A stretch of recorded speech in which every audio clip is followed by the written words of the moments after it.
மூச்சு ரே ரே கண்டுபிடி யாரு.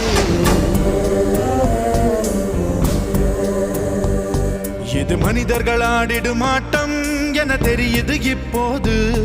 இது ஆண்டவன் ஆடிடும் ஆட்டம் என தெரிவது எப்போது.